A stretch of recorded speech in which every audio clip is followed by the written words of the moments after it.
I'm here because it's actually the 4-year anniversary of me losing a really great pet of mine. And I wanted to make a video for him because he is still loved, even though he's not here anymore. Cooper was... I wish I could say Cooper was like a special dog, but he wasn't too special. I mean,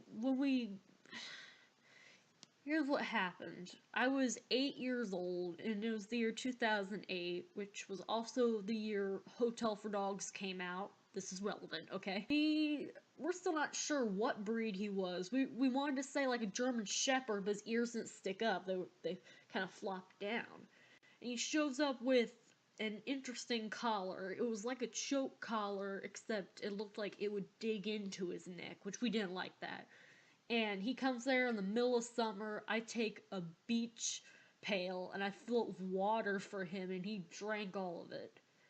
And I thought, hey, he looks kind of like Cooper from the movie Hotel for Dogs. Which he didn't at all, but I was a kid, so shush. Well, sometimes he would come over, he'd just hang out, and they'd leave. And we were like, oh, he has an owner, it's fine. He has a collar, even if we don't like it, it's not our business. And he seemed to like our other dog, Toby. Toby would lie in the sand a lot where it was cooler. Well, one night, I heard the door open, and I thought it was my dad, peeking outside for a second. But it was Cooper, who had come and pushed the sliding door open with his giant nose and walked into our house. And eventually we found out the owner said, hey, you can have it. Turns out his real name was Sarge, and oh my gosh, even up to the last, months, he would still answer to Sarge sometimes, but he would answer to Cooper too. He was a very patient dog. He already knew how to shake. I even taught him left from right. I'd be like, left paw, and he'd give me his left paw, and vice versa. And he would jump, which is pretty terrifying with a dog that big. I tried to weigh him once by picking him up and subtracting my weight from that, but he just flopped over when I tried to pick him up. It's not like I could have picked him up anyways. He was probably, 80 pounds. I'm not exactly sure. But he was a big dog. He was a big dog. And he had a deep bark, and when my dad heard that, he's like, oh yeah, we're gonna be safe. But our neighbor was just like, oh my gosh, that dog's big! And we're like, he's fine, he's fine. And he was a good boy. And eventually I got a Maltese. They got along fine.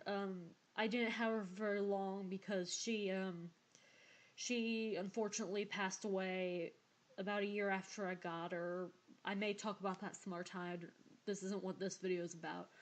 But we had a little Pomeranian mixed puppy, and that dog, I swear that dog, he would chew and tug on Cooper's lip, and Cooper just lie there and take it. Like, I hardly ever heard him, like, growl, as in, get away from me. And then I got another dog, his name is Sprocket. He's still here, don't worry, Champ's still here too, the Pomeranian.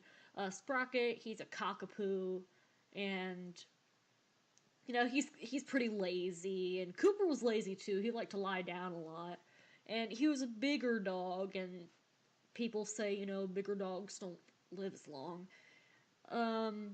Eventually, after several years, he obviously had some arthritis problems, and every night, he'd still find a way to make it all the way upstairs.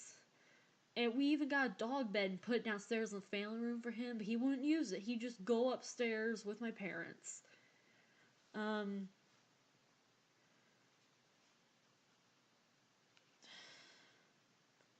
The day before 4 years ago today, I was going over to my friend's house to have a sleepover. And I looked down the yard, and Cooper, he just looked tired, and he was lying there in the grass. And, I guess I just knew. simple as that, I knew. And I remarked to my dad about it, and I honestly can't remember what I did at my friend's house, you know. Probably just the usual stuff, watch videos or whatever. Um, the next morning, apparently my phone had been going off, but I was sleeping through it. So my friend's mom hands her phone to me, pick it up, and it's my mom, and she's crying, and, well, you know. And I told Emma, I said, I think I have to go, and she said, okay, I'm sorry. Emma's my friend, and I said, yeah, I gotta go, I'm sorry. So my mom picked me up, my sister was in the car, and all the way back we passed a sign that somebody had obviously changed, but that's a good memory from that day.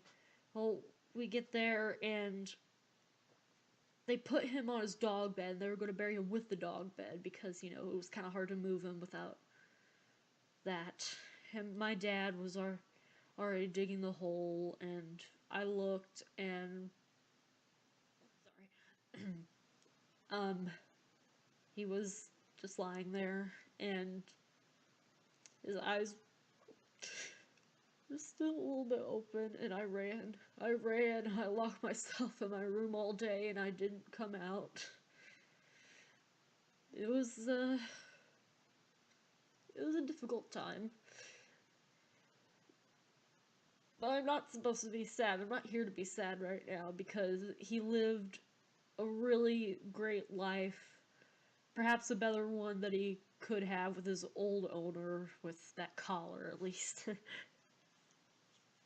Anyways, Cooper, we love you even now, and I hope you're having fun with Toby and Muffin wherever you are. Thank you guys for watching. Thank you.